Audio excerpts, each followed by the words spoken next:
नमस्कार दोस्तों, analyser app में आपका स्वागत है। अभिनंदन स्वीकार कीजिए। चलिए दोस्तों, हमारा छत्तीसगढ़ शासन के पंचायत एवं ग्रामीण विकास विभाग के प्रशासकीय प्रतिवेदन का आज थर्ड लेक्चर है, जिसके अंतर्गत दोस्तों हम मनरेगा पे चर्चा कर रहे थे। कल हम मनरेगा के कब लागू हुआ था, कौन से जिले में कब कब लागू हुआ, इन सभी चीजों पर डिस्कस कर चुके हैं तथा मनरेगा का उद्देश्य क्या है, इसका पर्पस क्या है, इस पर भी हम चर्चा कर चुके हैं। दोस्तों, जैसे कि मैं कल बताया था कि जो मनरेगा है, मनरेगा एक योजना ना होकर एक अधिनियम है, एक कानून है। यह कानून है जो रोजगार की गारंटी देता है अकुशल श्रमिक को।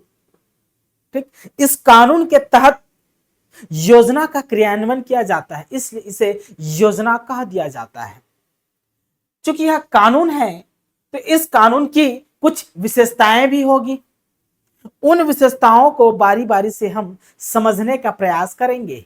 चलिए, अधिनियम की विशेषताएं, क्या क्या विशेषताएं हैं इस मनरेगा अधिनियम की, उसके बारे में हम चर्चा कर लेते हैं। देखिए, पहला विशेषता क्या है, पहला विशेषता क्या है, देखिए, परिवार रोजगार कार्ड। परिवार के पास एक रोजगार कार्ड होता है, हम डिस्कस करेंगे अभी फ्लो चार्ट के माध्यम से।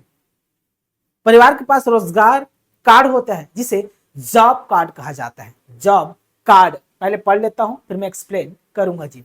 शब्दों को पकड़ना है, एक एक शब्द इंपॉर्टेंट है। देखिए, श्रम रोजगार हेतु, ठीक, इच्छुक परिवार के सदस्य। श्रम रोजगार हेतु क्या होना चाहिए, इच्छुक होना चाहिए। इच्छुक परिवार के सदस्य या सदस्यों, केवल वयस्क सदस्य ही, देखिए ही शब्द है, केवल शब्द है इंपॉर्टेंट। देखिए, केवल वयस्क सदस्य ही रोजगार के लिए योग्य होंगे। मतलब जो वयस्क सदस्य, किसी परिवार में यदि कोई व्यक्ति वयस्क नहीं है तो वह रोजगार के लिए योग्य नहीं होंगे। वयस्क सदस्य ही शब्द का प्रयोग किया गया है। देखिए, ही रोजगार के लिए योग्य होंगे। के निवास स्थान, दो चीजें, निवास स्थान प्रूफ होना चाहिए कि भाई वो निवास स्थान क्या है, उसका जांच होना चाहिए, तथा उम्र की जांच होना चाहिए। उम्र की समुचित जांच के बाद पंजीकरण कर परिवार को एक जॉब कार्ड जारी किया जाता है। जारी जॉब कार्ड कम से कम 5 साल के लिए मान्य होता है। उसके बाद विधिवत सत्यापन के बाद नवीनीकरण किया जा सकता है।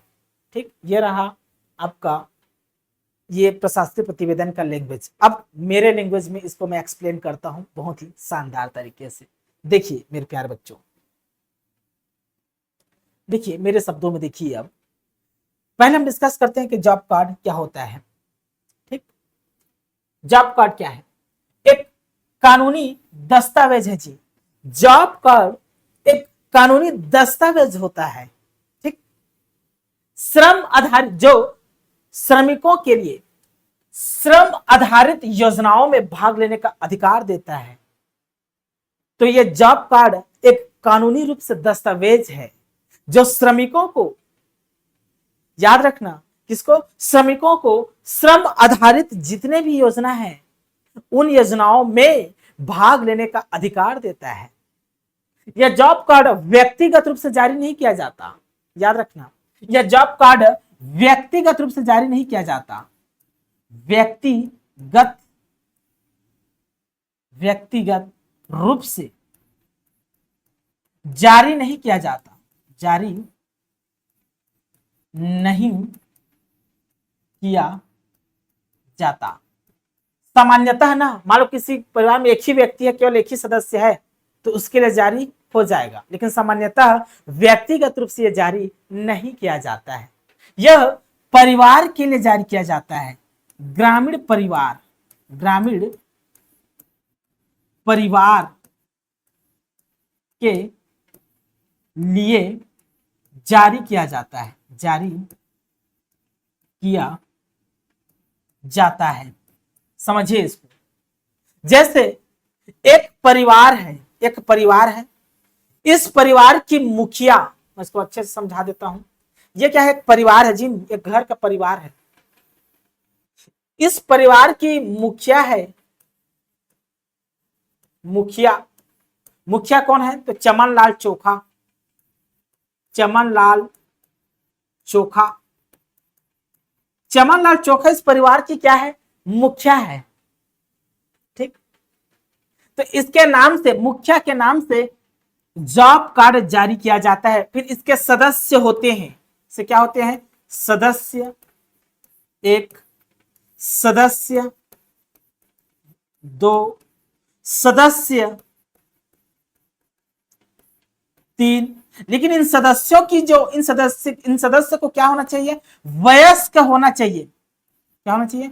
वयस्क होना चाहिए, होना चाहिए, पहला शर्त। इन सदस्यों को क्या होना चाहिए? पंजीकरण की प्रक्रिया है ना, पंजीकरण की प्रक्रिया के भाई कोई एक परिवार है, उस परिवार की मुखिया है चमन लाल चोखा, कोई भी हो सकता है। ठीक, उस परिवार में कुछ सदस्य भी रहते हैं, मेंबर भी रहते हैं। हो सकता है उनकी, उस चमन लाल चोखा की पत्नी हो सकता है, इनके पुत्र हो सकते हैं, इनकी पुत्री हो सकती है ना। लेकिन इनके जो सदस्य हैं, इन सदस्य को वयस्क होना चाहिए, अर्थात इनका उम्र 18 या 18 वर्ष से अधिक होना चाहिए। दूसरा, ये श्रम श्रम करने के लिए इच्छुक होना चाहिए, श्रम करने में क्या हो? इच्छुक हो, इच्छुक हो, इच्छुक होना चाहिए। तभी इसके लिए पंजीकरण किया जा सकता है जॉब कार्ड के लिए, तभी इस परिवार के लिए पंजीकरण किया जा सकता है रोजगार के लिए। लेकिन ठीक, तो चलिए समझा देता हूं इसको मैं फ्लो चार्ट के माध्यम से। क्या क्या प्रक्रिया है समझ लेते हैं जॉब कार्ड जारी करने से पहले। हम समझ लेते हैं पंजीकरण की प्रक्रिया। पंजीकरण की क्या है? प्रक्रिया को समझ लेते हैं। पंजीकरण प्रक्रिया, जॉब कार्ड की पंजीकरण की प्रक्रिया क्या है? तो पहला शर्त क्या है?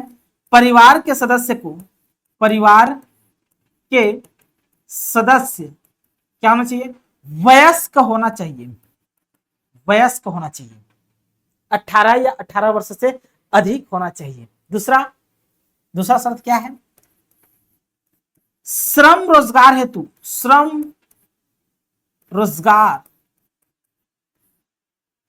श्रम रोजगार हेतु इच्छुक होना चाहिए, इच्छुक हो, इच्छुक हो।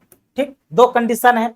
पंजीकरण की प्रक्रिया है कि परिवार के सदस्य, भाई परिवार के लिए ही जॉब कार्ड जारी किया जाता है, व्यक्तिगत रूप से सामान्यतः नहीं किया जाता है। तो उस परिवार के सदस्य को वयस्क होना चाहिए। ठीक, लेकिन जारी करने से पहले, जॉब कार्ड जारी करने से पहले कुछ शर्त है। जॉब कार्ड जारी करने से पहले, करने से पहले क्या करना चाहिए? कुछ चीजों का जांच करना चाहिए, कुछ चीजों की जांच पड़ताल करनी चाहिए। क्या क्या? तो निवास प्रमाण का, कि भाई वो वाकई में इसी गांव का है, निवास प्रमाण का जांच करना चाहिए, निवास प्रमाण का जांच करना चाहिए। दूसरा, उम्र की जांच करना चाहिए, उम्र की, ये दोनों की क्या करना चाहिए? तो जांच करना चाहिए। जांच के पश्चात ही जॉब कार्ड जारी किया जाता है कि उसका उम्र सही में उनके मेंबर हैं, वो वयस्क है कि नहीं है, इस उम्र की जांच की जाती है, निवास प्रमाण की जांच की जाती है। ठीक, एक बार जॉब कार्ड जारी हो जाता है ना, तो उस जॉब कार्ड की ना कुछ वैलिडिटी होती है जी। तो अगला पॉइंट लिखिए, जॉब कार्ड, जॉब कार्ड की वैधता, जॉब कार्ड की वैधता, इस जॉब कार्ड की वैधता, फर्स्ट बात क्या है? कम से कम 5 वर्ष, कम से कम कितने वर्ष का होना चाहिए? 5 वर्ष का होता है जी। इस जॉब कार्ड की वैलिडिटी कम से कम 5 वर्ष की होती है। अब 5 वर्ष के बाद स्वतः उसकी वैलिडिटी समाप्त हो जाती है। 5 वर्ष के बाद उसकी जो वैलिडिटी है स्वतः समाप्त हो जाती है। लेकिन ये परिवार के सदस्य यदि कार्य करना चाहे, श्रम रोजगार करने हेतु इच्छुक है, मतलब चमन लाल चोखा का परिवार है, इसमें से कोई भी परिवार का कोई भी मेंबर श्रम रोजगार करना चाहता है तो उसकी वैलिडिटी को बढ़ा सकता है। कैसे? तो नवीनीकरण के लिए आवेदन करना पड़ेगा। ठीक, तो सत्यापन के बाद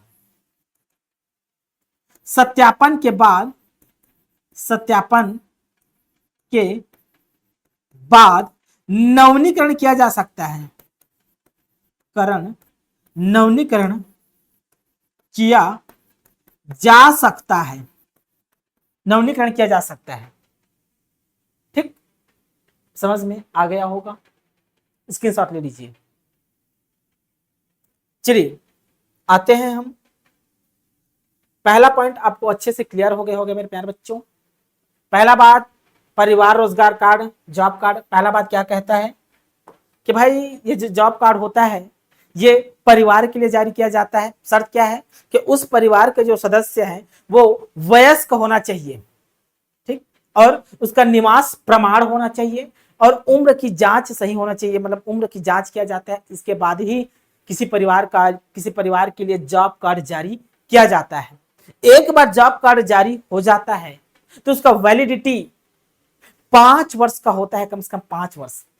यदि उस परिवार के सदस्य काम करने के लिए श्रम रोजगार हेतु इच्छुक हैं तो इस वैलिडिटी को बढ़ा सकते हैं। बढ़ाने के लिए क्या होगा, उसके बाद विधिवत सत्यापन के बाद नवीनीकरण किया जा सकता है। ठीक, तो परिवार रोजगार कार्ड जिसे जॉब कार्ड कहा जाता है, समझ में आ गया होगा। एक प्रकार का ये अधिकार कार्ड है जी, ऑफिशियल अधिकार कार्ड कि मुझे रोजगार दो। ठीक, आते हैं दूसरे पॉइंट पे। दूसरा पॉइंट क्या कहता है, ध्यान से समझिए आप। 15 दिवस के भीतर रोजगार, इसमें मनरेगा में 15 दिन के भीतर रोजगार की बात की गई है। ठीक, क्या कहता है ये, इस योजना के अंतर्गत पंजीकृत ग्रामीण परिवार, मतलब मनरेगा योजना के अंतर्गत पंजीकृत ग्रामीण परिवार के वयस्क सदस्य द्वारा, अब कोई भी ग्रामीण परिवार है उसमें कुछ वयस्क सदस्य होते हैं, कुछ वयस्क नहीं होते, और जॉब कार्ड में वयस्क सदस्य का ही नाम होता है।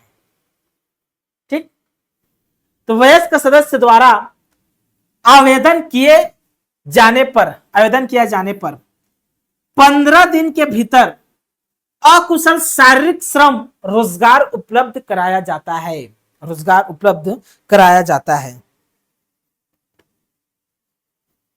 ठीक, मतलब चलिए एक्सप्लेन कर देता हूं, इसको भी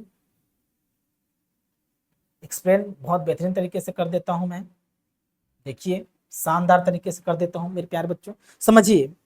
यदि कोई ग्रामीण परिवार, कौन ग्रामीण परिवार, ग्रामीण है और ये परिवार है, ग्रामीण परिवार इस योजना के अंतर्गत पंजीकृत है, इस योजना के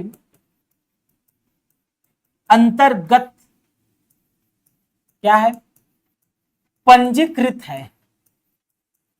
ठीक, इस योजना के अंतर्गत वो पंजीकृत है ना,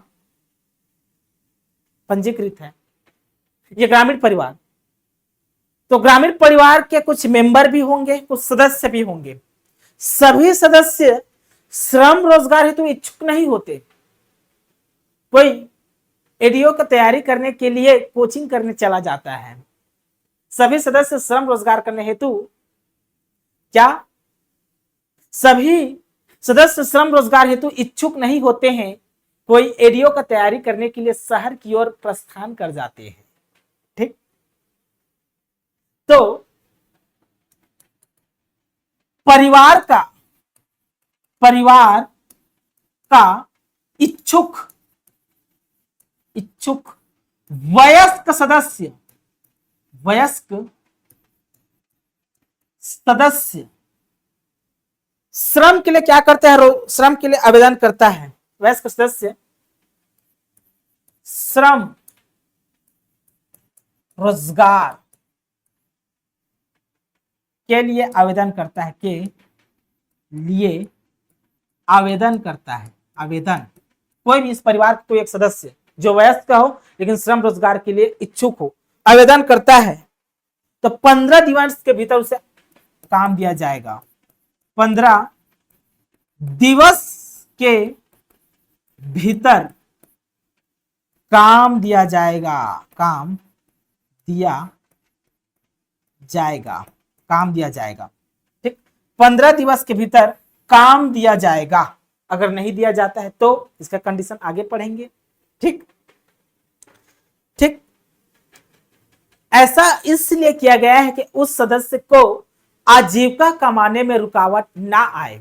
मान लो भाई किसी चमनलाल चोखा परिवार का ए नामक सदस्य है, अब इसको काम की आवश्यकता है, तभी तो ये इच्छुक है ना, तभी तो ये आवेदन कर रहे हैं ना। इसको काम चाहिए, रोजगार चाहिए ताकि अपने आजीविका को प्राप्त करे। इसको पैसे चाहिए तभी तो रोजगार के लिए आवेदन कर रहे हैं ना। यदि इसको 15 दिन के भीतर रोजगार नहीं मिल पाया तो क्या होगा, आगे पढ़ेंगे हम। ठीक, इसके आजीविका में रुकावट ना आए, ये इस ए नामक व्यक्ति की आजीविका में रुकावट ना आए, इसलिए ऐसा प्रावधान किया गया है इस अधिनियम में कि 15 दिवस के भीतर काम दिया जाएगा। समझ में आ गया होगा। ठीक, स्क्रीनशॉट ले लीजिए। अब आते हैं हम अगले पॉइंट, क्या कहते हैं देखिए। अगला पॉइंट हमारा महिलाओं के बारे में है। महिलाओं के बारे में कहता है, देखिए आप जी, देखिए ये महिला सशक्तिकरण को प्रमोट करता है। देखिए महिलाओं को प्राथमिकता है, याद रखना। जो मनरेगा है ना, इस मनरेगा प्रोग्राम में, कार्यक्रम में महिलाओं को प्राथमिकता दी गई है जी। क्या, फर्स्ट बात आप याद रखना कि इस योजना में महिलाओं को प्राथमिकता प्राप्त है। ठीक, कैसी प्राथमिकता, तो देखिए अधिनियम के तहत ऐसी महिलाएं, ठीक, ऐसी महिलाएं जो जॉब कार्ड धारक हैं, जो जॉब कार्ड धारक हैं और रोजगार हेतु आवेदन करती है, उन्हें रोजगार उपलब्ध कराने में प्राथमिकता दी जाती है। क्या, प्राथमिकता दी जाती है। यह भी सुनिश्चित किया जाता है कि पंजीकृत एवं कार्य हेतु आवेदन करने वालों में कम से कम 1/3 महिला होना चाहिए। 1/3 महिला लाभान्वित होना चाहिए, यही इंपॉर्टेंट है, 1/3 महिला। ठीक, देखिए पहली बात तो समझना, फिर मैं इस कंसेप्ट को बताता हूं कि अधिनियम के तहत ऐसी महिलाएं जो जॉब कार्ड धारक है, भाई उसके पास जॉब कार्ड होना चाहिए, उसके पास या उस महिला के परिवार के पास, परिवार के मुखिया के पास जॉब कार्ड होना चाहिए, पहली बात। ठीक, जॉब कार्ड होना चाहिए और रोजगार हेतु आवेदन करती है वह। चलिए समझते हैं, इसको समझ लेते हैं जी। देखिए ये परिवार है, चमनलाल चोखा का परिवार है। इस परिवार के पास जॉब कार्ड है, जॉब कार्ड है। अब इसमें से कोई एक महिला हो सकता है, मुखिया महिला ही हो या उस जॉब कार्ड धारक के कोई महिला, ए नामक मतलब दुलौरी नामक महिला, दुलौरी नामक क्या है, महिला है। महिला रोजगार के लिए आवेदन करती है। क्या, श्रम रोजगार के लिए, श्रम रोजगार के लिए क्या करती है, आवेदन करती है, आवेदन। तो इस दुलौरी को प्राथमिकता दिया जाएगा, प्राथमिकता दिया जाएगा। इस दुलौरी को क्या दिया जाएगा, तो प्राथमिकता दिया जाएगा। ठीक। प्लस महिला के संबंध में क्या कहता है, तो महिला के संबंध में कहता है क्या, इसको लिख लेना, इंपॉर्टेंट है। पंजीकृत श्रमिकों, इंपॉर्टेंट लाइन बोल रहा हूं मैं, पंजीकृत श्रमिकों, पंजीकृत श्रमिकों और शब्द लगा रहा हूं ना, और पंजीकृत श्रमिकों और कार्य हेतु आवेदन करने वाले, कार्य हेतु आवेदन करने वाले, आवेदन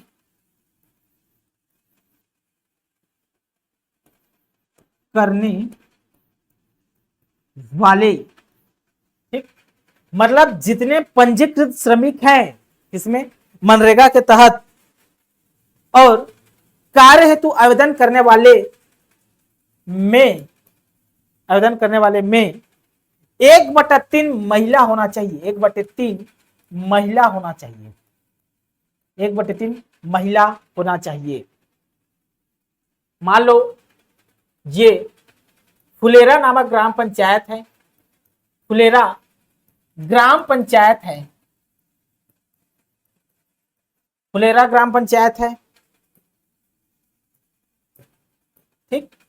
अब इस फुलेरा ग्राम पंचायत में कितने पंजीकृत श्रमिक हैं, पंजीकृत श्रमिक हैं, ये देखा जाएगा, पंजीकृत श्रमिक और कार्य हेतु आवेदन, और कार्य हेतु आवेदन किए हैं, कार्य हेतु क्या किए हैं, आवेदन किए हैं। तो इतना का 1/3 महिला होना चाहिए, यह सुनिश्चित किया जाना चाहिए कि 1/3 महिला, अर्थात महिलाओं को मनरेगा में प्राथमिकता दी गई है, अर्थात इस मनरेगा अधिनियम में प्राथमिकता दी गई है। यह प्राथमिकता महिला सशक्तिकरण को प्रमोट करती है तथा क्या, महिलाओं को अवसर की, मतलब बराबर की अवसर सुनिश्चित करती है, बराबर की अवसर मिले किसको, महिलाओं को, तथा उनके आर्थिक स्थिति को मजबूत भी करती है। तो महिलाओं की ऐसा प्रावधान क्यों किया गया है, तो महिला सशक्तिकरण के लिए, पहली बात। दूसरा, महिलाओं को बराबर की अवसर मिले। तीसरा, महिलाओं की आर्थिक स्थिति सुदृढ़ हो, इसलिए महिलाओं को मनरेगा में प्राथमिकता दिया गया है जी। आशा करता हूं अच्छे से कंसेप्ट बिल्ड हो गया होगा, ठीक। चलिए आगे बढ़ते हैं, अगला लाइन क्या कहते हैं हमारा, उस पे आते हैं।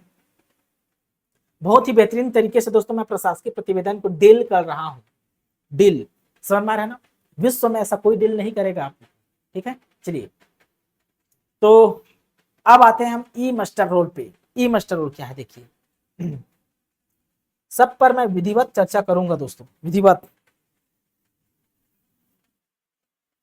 देखिए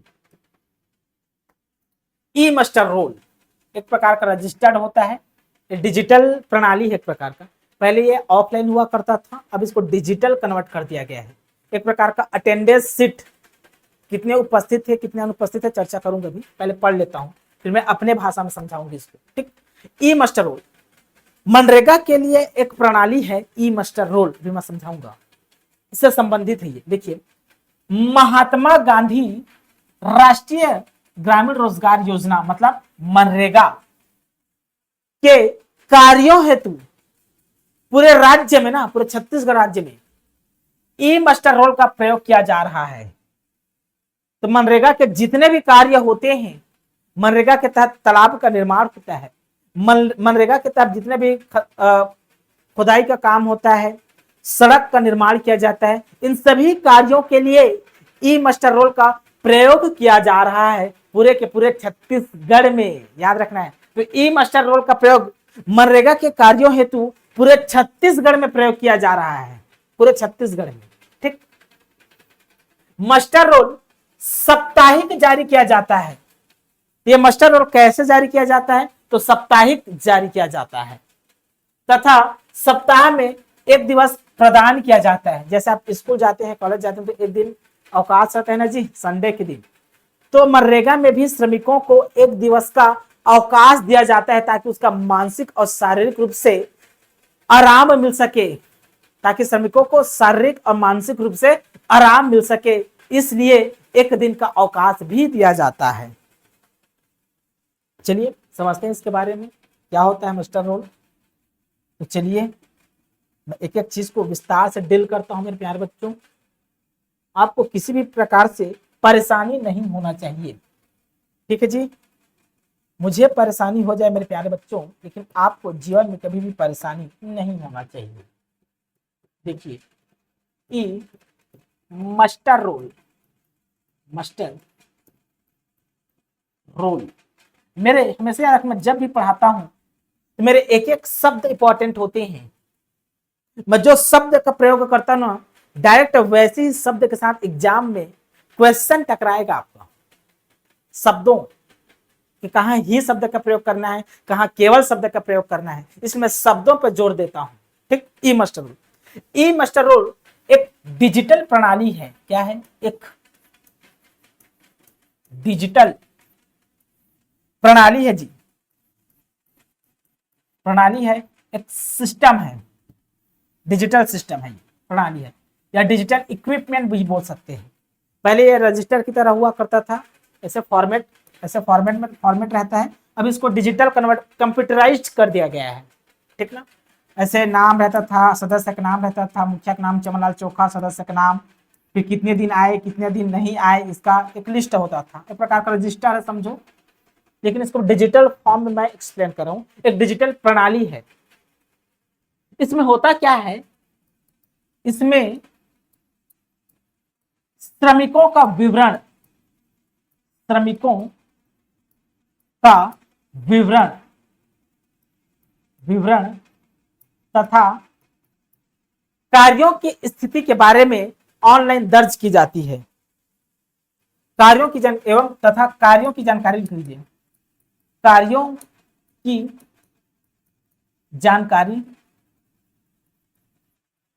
जानकारी ऑनलाइन दर्ज की जाती है, दर्ज की जाती है, ऑनलाइन दर्ज की जाती है। क्या क्या दर्ज की जाती है, क्या क्या दर्ज की जा सकती है इसमें? तो श्रमिकों की उपस्थिति के बारे में, कितने दिन उपस्थित थे, श्रमिकों की उपस्थिति के बारे में, अटेंडेंस, कितने दिन उपस्थित थे, कितने दिन अनुपस्थित थे, उपस्थित एवं अनुपस्थित, अनुपस्थित के बारे में, और कार्य की स्थिति के बारे में। मनरेगा के तहत जो कार्य किए जा रहे हैं उसका स्थिति क्या है, तो कार्य की स्थिति के बारे में विवरण दर्ज की जाती है। यह जो ई मास्टर रोल है ना, यह जारी कब की जाती है पूछेगा, जारी कब की जाती है अगर आपसे पूछे तो आंसर होगा यह साप्ताहिक रूप से जारी की जाती है,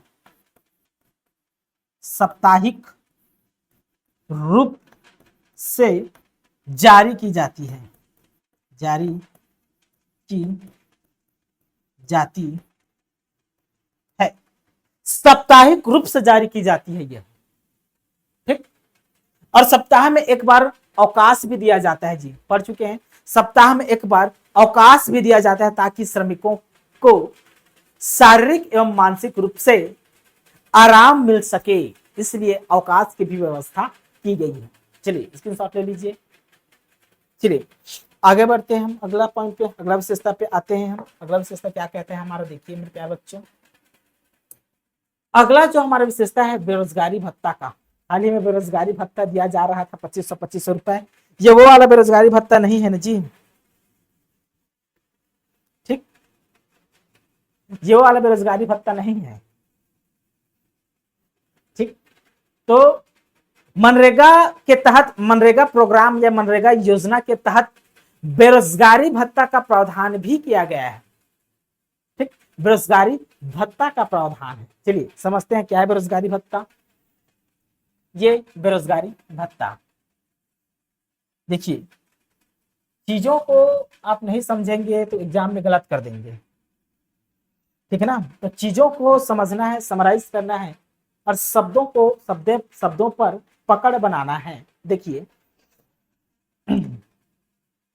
देखिए, बेरोजगारी भत्ता, काम की मांग करने वाले आवेदक को, ठीक, काम की मांग करने वाले आवेदक को 15 दिवस के भीतर, वही 15 दिवस के भीतर काम दिया जाएगा। अगर नहीं दिया गया तो बेरोजगारी भत्ता का प्रावधान है। तो 15 दिवस के भीतर रोजगार उपलब्ध नहीं होने पर बेरोजगारी भत्ता दिया जाता है। बेरोजगारी भत्ता प्रथम 30 दिवस हेतु मजदूरी दर का 1/4, याद रखना है, प्रथम 30 दिवस के लिए होता है, 1/4 होता है, और होता है, एवं 30 दिवस के उपरांत मजदूरी दर का आधा होता है। राज्य द्वारा बेरोजगारी भत्ता भुगतान के लिए महात्मा गांधी राष्ट्रीय ग्रामीण रोजगार गारंटी बेरोजगारी भत्ता नियम 2013 बनाया गया है। ठीक, चलिए मेरे शब्दों में एक्सप्लेन करता हूं इसको, ताकि आपका कंसेप्ट बिल्ड हो सके। मेरे प्यारे बच्चों, मेरे शब्दों में इसको मैं प्रयोग करने का, समझाने का प्रयास करता हूं। बेरोजगारी भत्ता क्या है? ये बेरोजगारी भत्ता, ये जो बेरोजगारी भत्ता के यहाँ पर प्रयोग किया जा रहा है, ये मनरेगा के तहत है। हाल ही में दोस्तों, पिछले वर्ष 2500 रुपए बेरोजगारी भत्ता दिया जाता था। पिछले वर्ष है ना, वो अलग है, जो कि बंद हो चुका है। ठीक, ये बेरोजगारी भत्ता देखिए, मनरेगा अधिनियम कहता है कि कोई आवेदक किसी परिवार का यदि कोई मेंबर जो वयस्क है और श्रम रोजगार हेतु इच्छुक है, वो आवेदन करता है तो 15 दिवस के भीतर उसे काम दिया जाएगा। मनरेगा के तहत उसे काम उपलब्ध कराया जाएगा, उसे रोजगार उपलब्ध कराया जाएगा। यदि उपलब्ध नहीं कराया गया है तो क्या होगा? तो उसी के लिए बेरोजगारी भत्ता का प्रावधान किया गया है। ठीक, चलिए लिखिए, किसी व्यक्ति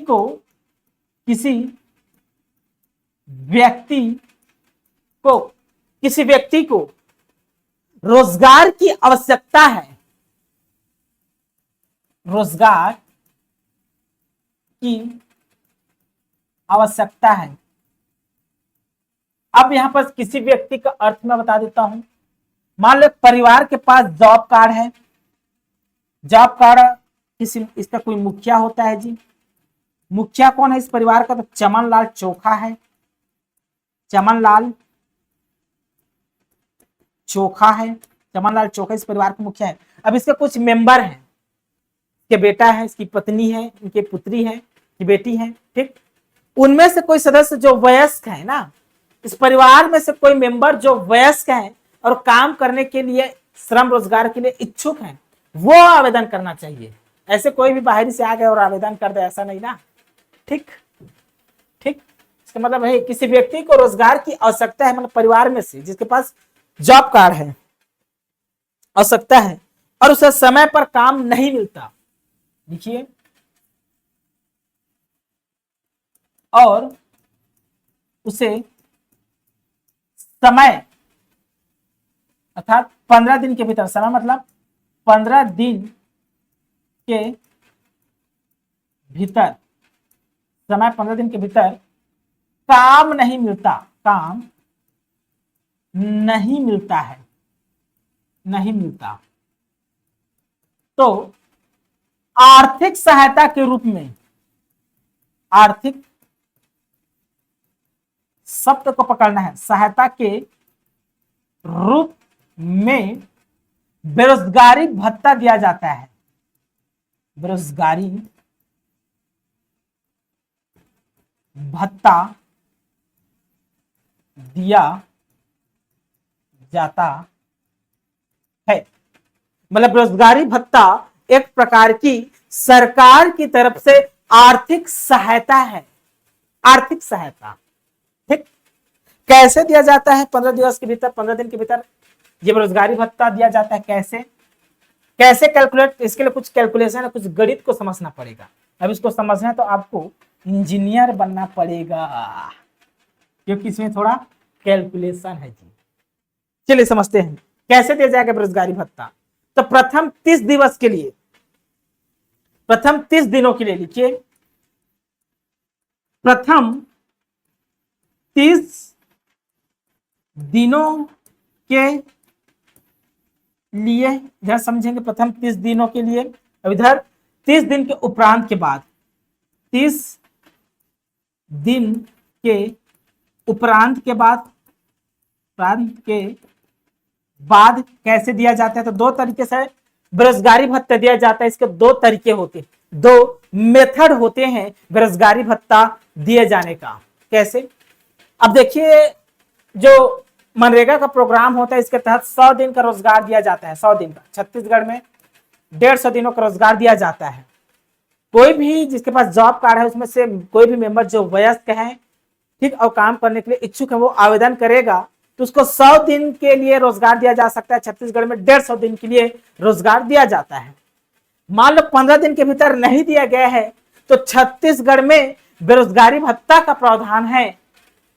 तो इस 100 में से प्रथम 30 दिनों के लिए कुल मजदूरी दर का, कुल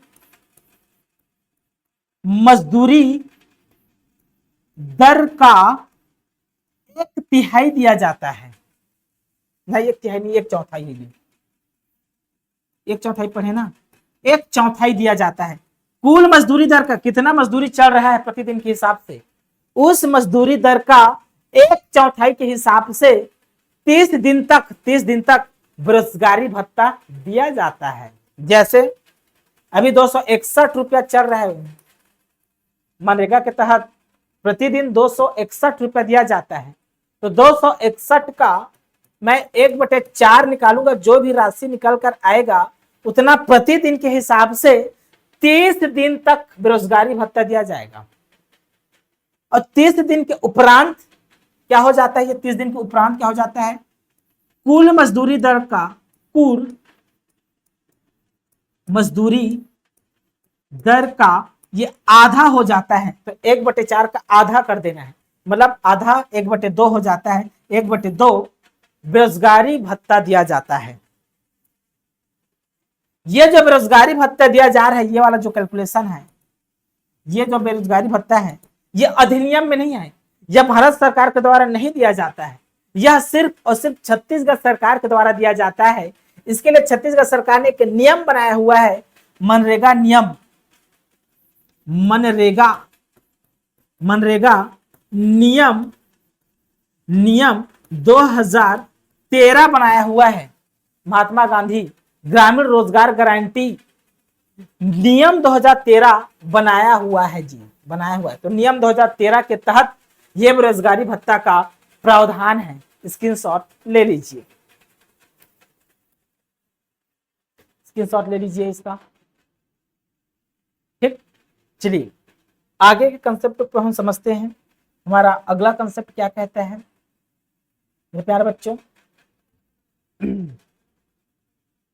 देखिए, तो ये जब बेरोजगारी भत्ता दिया जाता है ना मेरे प्यारे बच्चों, अब चीज को एक एक चीज को आपको समझना होता है मेरे प्यारे बच्चों। तो देखना, ये जो दिया जा रहा है ना, तो राज्य द्वारा बेरोजगारी भत्ता भुगतान के लिए एक नियम बनाया गया। उस नियम का नाम याद रखना है आपको, जीवन में नहीं भूलना है। महात्मा गांधी राष्ट्रीय ग्रामीण रोजगार गारंटी बेरोजगारी भत्ता नियम है जी ना, मनरेगा नियम लिखा था वहां पर में, यही है ये नियम, ओरिजिनल नियम यही है। महात्मा गांधी राष्ट्रीय ग्रामीण रोजगार गारंटी बेरोजगारी भत्ता नियम, बेरोजगारी भत्ता नियम 2013 के तहत ये बेरोजगारी भत्ता प्रदान किया जा रहा है, ठीक। ताकि ऐसे परिवार के ऐसे सदस्य, ऐसे व्यक्ति जिसको रोजगार की आवश्यकता लेकिन काम नहीं मिला है, उसे आर्थिक रूप से सशक्त बनाया जा सके, ताकि वो आजीविका को प्राप्त कर सके। इसलिए दोस्तों उनके लिए बेरोजगारी भत्ता का प्रावधान किया गया है, ठीक। समझ में आ गया होगा। मैं कंसेप्ट बिल्ड कर रहा हूं ना आपका, मैं तथ्यों को स्पष्ट कर रहा हूं। कई टीचर इसको से पढ़ के निकल जाएंगे, ऐसा ऐसा है, हो गया। मैं इसके पीछे के रहस्य को भी बताने का प्रयास कर रहा हूं, ठीक। चलिए अब आते हैं दूसरा विशेषता पर दूसरा विशेषता क्या है देखिए, विलंबित मजदूरी भुगतान के लिए मुआवजा, कि भाई इसके लिए टाइम निर्धारित है कि भाई इतने समय के भीतर आपका जो भी मजदूरी दर है, जितने दिन काम किए हैं उसका मजदूरी आपको दे दिया जाएगा। यदि विलंब हो जाता है तो उसका अलग से मुआवजा दिया जाता है। विलंब होने पर, इसी में तो बोला गया है, विलंबित मजदूरी भुगतान के लिए मुआवजा का प्रावधान है इस अधिनियम में। देखिए क्या कहता है यह अधिनियम, महात्मा गांधी नरेगा, इसी को अंग्रेजी में एमजी नरेगा कहा जाता है, जिसको शॉर्टकट में बोलचाल की भाषा में मनरेगा कह देते हैं। ठीक, तो एमजी नरेगा मतलब महात्मा गांधी नरेगा की धारा 3 के क्लॉज 3, इस मनरेगा अधिनियम में कुल 32 धारा है। कुल कितने धारा है जी? कुल 32 धारा है। इस 32 धारा में से धारा 3 के क्लॉज 3 के अनुसार श्रमिक साप्ताहिक आधार पर मजदूरी भुगतान पाने के हकदार होते हैं। कि इसके तहत जो भी श्रमिक होते हैं साप्ताहिक आधार पर मजदूरी पाने का हकदार होते हैं। मजदूरी भुगतान मतलब पेमेंट पाने के हकदार होते हैं जो मस्टर रोल के बंद होने की तारीख से, मस्टर रोल पढ़ चुके हैं, मस्टर रोल के बंद होने की तारीख से 15 दिनों के भीतर भुगतान किया जाना आवश्यक है। जिस दिन मस्टर रोल बंद हुआ उस बंद होने की तारीख से 15 दिन के भीतर भुगतान हो जाना चाहिए, पेमेंट हो जाना चाहिए श्रमिकों का। यदि मस्टर रोल के बंद होने की तारीख से 15 दिनों में मजदूरी भुगतान नहीं किया जाता है तो महात्मा गांधी राष्ट्रीय ग्रामीण रोजगार गारंटी अधिनियम की अनुसूची 2 के पैरा 29 के क्लास 1 के अनुसार श्रमिक मस्टर रोल बंद होने के 16वें दिन से विलंब के लिए भुगतान नहीं की गई मजदूरी राशि पर विलंबित मजदूरी के लिए प्रतिदिन के हिसाब से 0.05% की दर से 0.05% की दर से मुआवजा भुगतान मतलब पेमेंट पाने का हकदार होता है श्रमिक। समझ में नहीं आया होगा तो चलिए फ्लो चार्ट के माध्यम से हम समझते हैं। ठीक, चलिए फ्लो चार्ट के माध्यम से हम चीजों को समझने का प्रयास करें ताकि आपका कंसेप्ट अच्छा से बिल्ड हो जाए। ठीक, मैंने कहा दोस्तों, मैंने क्या कहा कि महात्मा गांधी राष्ट्रीय ग्रामीण रोजगार योजना के कुल 32 अध्याय है। इसमें से हम पढ़ रहे हैं अध्याय 3 के क्लॉज 3, मतलब कुल 32 धारा है, उसमें से मैं धारा ना अध्याय बोल रहा हूं। धारा 3 के क्लॉज 3 पे मैं डिस्कस कर रहा हूं। 3 के क्लॉज 3 पे ये धारा 3 के क्लॉज 3 कहता क्या है? श्रमिकों को साप्ताहिक आधार पर, क्या कहता है ये? श्रमिकों को साप्ताहिक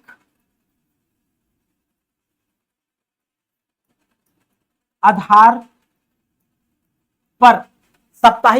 पर मजदूरी प्राप्त करने का अधिकार है। मजदूरी भुगतान मतलब होता है पेमेंट, भुगतान प्राप्त करने का अधिकार है।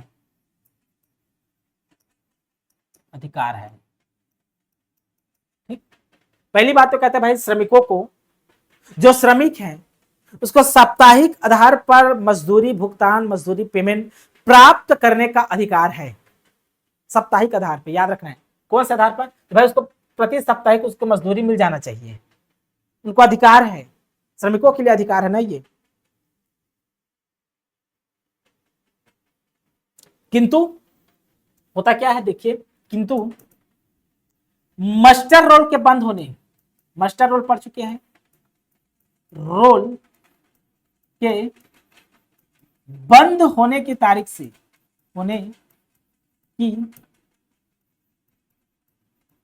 तारीख से मास्टर रोल के बंद होने की तारीख से 15 दिनों के भीतर, 15 दिनों के भीतर, 15 दिनों के भीतर, ठीक, 15 दिनों के भीतर, जिस दिन मास्टर रोल बंद हुआ उस 15 दिनों के भीतर मजदूरी का भुगतान किया जाना आवश्यक है। मजदूरी का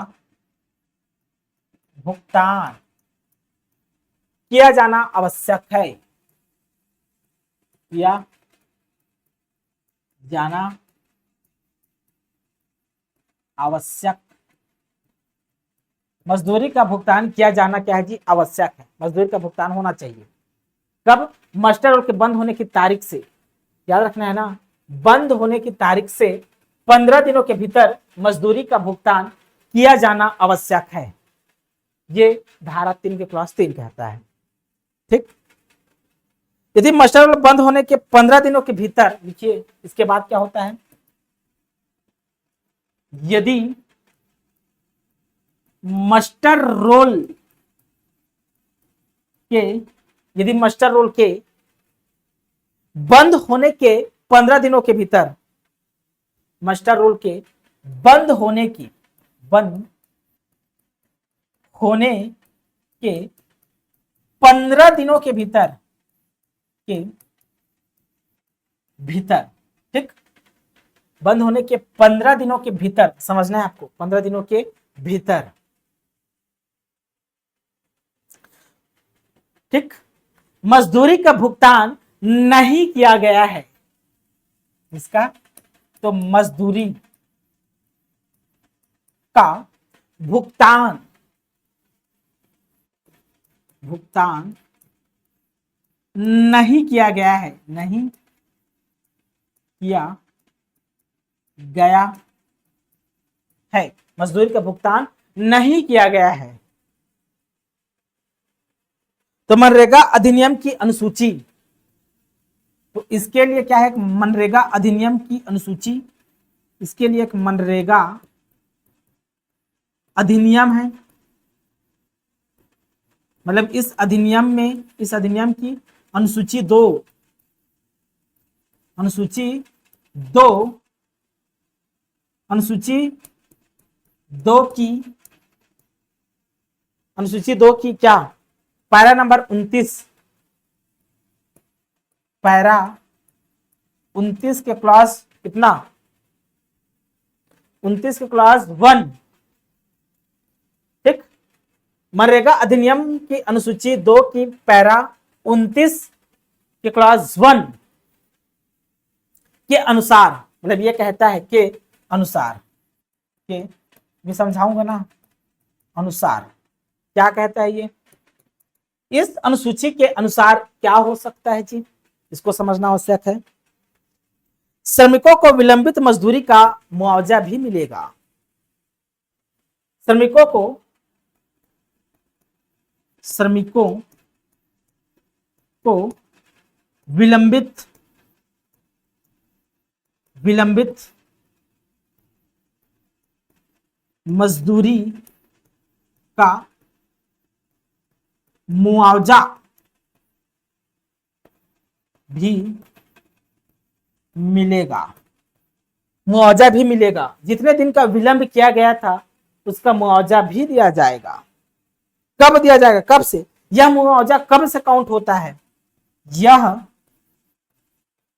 मुआवजा कब से काउंट होता है जी, अगर आपसे कोई पूछे यह मुआवजा कब से काउंट किया जाएगा, 15वें दिन से, मास्टर रोल के बंद होने के 15वें दिन से, मास्टर रोल के बंद होने से 16वें दिन से, मास्टर रोल के बंद होने से 17वें दिन से, तो आंसर लेना है आपको, मास्टर रोल बंद होने के 16वें दिन से शुरू होता है। यह मुआवजा का काउंट कब से शुरू होता है, तो लिखिए यह मुआवजा कब से शुरू होता है, तो इसके नीचे लिखना है मास्टर, मास्टर रोल के बंद होने से, बंद होने के 16वें दिन से शुरू होता है जी, बंद होने के 16वें दिन से शुरू होता है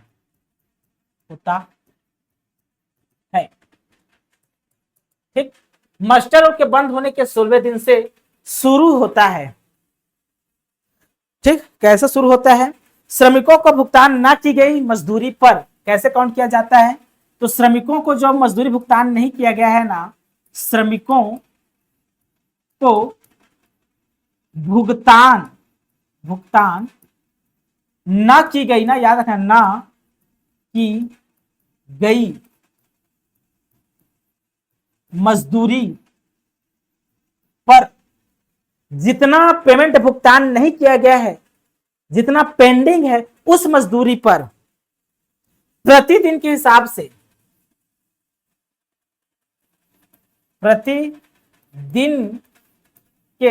हिसाब से 0.05% याद रखना है। इसको मैं यहां लिख देता हूं गुणा करके, गुणा 0.05% की दर से मुआवजा दिया जाएगा, की दर से मुआवजा दिया जाएगा। यहां तक खत्म होता है। चलिए समझाता हूं इसको। मनरेगा एक कानून है, एक अधिनियम है। जब यह अधिनियम है तो इसमें कुछ धारा भी होंगे। कुल 32 धारा है। उस धारा में से धारा 3 के क्लॉज 3 क्या कहता है? श्रमिकों को साप्ताहिक आधार पर मजदूरी भुगतान प्राप्त करने का अधिकार, जो मजदूरी पेमेंट है, जो भी कार्य किए हैं वो साप्ताहिक आधार पर प्राप्त करने का अधिकार है श्रमिकों को। यहां तक समझ में आ गया? दूसरा मास्टर रोल होता है। इसमें मास्टर रोल का प्रयोग किया जाता है, आप सभी जानते हैं। ठीक, तो मास्टर रोल के बंद होने की तारीख से 15 दिनों के भीतर मजदूरी का भुगतान किया जाना आवश्यक है। जिस दिन मास्टर रोल बंद हुआ है उस तारीख से 15 दिनों के भीतर मजदूरी भुगतान किया जाना आवश्यक है, कंपलसरी है। ठीक, और हो भी जाता है। यदि मास्टर रोल के बंद होने के 15 दिनों के भीतर मजदूरी का भुगतान नहीं किया गया है, तो मनरेगा अधिनियम की अनुसूची है, अनुसूची नंबर 2। इस अनुसूची नंबर 2 में पैराग्राफ नंबर 24 के क्लॉज 1 है। 1 के अनुसार श्रमिकों को विलंबित मजदूरी का मुआवजा भी मिलेगा। जितने दिन का विलंब हुआ था, जैसे 15 दिन का विलंब है तो 15 दिन का, 16 दिन का विलंब है तो 16 दिन का मुआवजा दिया जाएगा। और यह मुआवजा कब से काउंट किया जाएगा जी? कब से? यह मुआवजा काउंट किया जाता है मास्टर रोल के बंद होने के 16वें दिन से काउंट किया जाता है। 16वें दिन से शुरू होगा। श्रमिकों को भुगतान न की गई मजदूरी, देखो भुगतान न की गई मजदूरी पर मान लो 5000 भुगतान नहीं किया गया है, 5000, तो इस 5000 का 0.05% की दर से प्रतिदिन के हिसाब से भुगतान किया जाएगा। प्रतिदिन के हिसाब से क्या किया जाएगा? भुगतान किया जाएगा। जितना दिन लेट किया है उतने दिन का। ठीक ना? यह रहा दोस्तों आपका विलंबित मजदूरी भुगतान के लिए मुआवजा। ठीक, ये रहा आपका कंसेप्ट। चलिए, ये रहा आपका विलंबित मजदूरी भुगतान के लिए मुआवजा। बहुत ही बेहतरीन तरीके से दोस्तों मैं एक्सप्लेन कर दिया हूं। ठीक, कल से दोस्तों वीडियो थोड़ा लंबा हो जा रहा है, इसलिए कल से हम प्रधानमंत्री आवास योजना ग्रामीण पे चर्चा करेंगे। मजदूरी एवं सामग्री भुगतान का अनुपात पे चर्चा करेंगे। न्यूनतम मजदूरी, ठीक, बीएफटी क्या होता है, बीएफटी प्रणाली क्या होता है, इस पे हम चर्चा करेंगे। जियोग्राफिक्स इंफॉर्मेशन सिस्टम क्या होता है, जिसे जीआईएस कहा जाता है, ये क्या होता है। जियो टैगिंग क्या होता है, ठीक ना। दिव्यांगजनों के लिए को रोजगार क्या होता है। विकेंद्रीकृत कार्य योजना, कार्यों की निगरानी, मातृत्व भत्ता, कार्यस्थल पर उपलब्ध सुविधाएं, क्या क्या सुविधाएं कार्यस्थल पे होती है, इन सभी चीजों पे हम डिस्कस करेंगे। कल हम चर्चा करेंगे प्रधानमंत्री आवास योजना ग्रामीण पर। ठीक ना, ठीक है दोस्तों। वीडियो अच्छा लगता हो मेरे प्यारे बच्चों तो वीडियो को लाइक कीजिए, चैनल को सब्सक्राइब कीजिए और ज्यादा से ज्यादा कमेंट कीजिए, कमेंट्स भर दीजिए और वीडियो को शेयर कीजिए। मिलते हैं एक नए एनर्जी के साथ, नई ऊर्जा के साथ मेरे प्यारे बच्चों नेक्स्ट क्लास में, और बहुत ही विस्तार से कंसेप्ट के साथ फ्लो चार्ट के माध्यम से मैं एक एक कंसेप्ट को डील करूंगा। ठीक, अभी के लिए बहुत बहुत धन्यवाद। Thank you.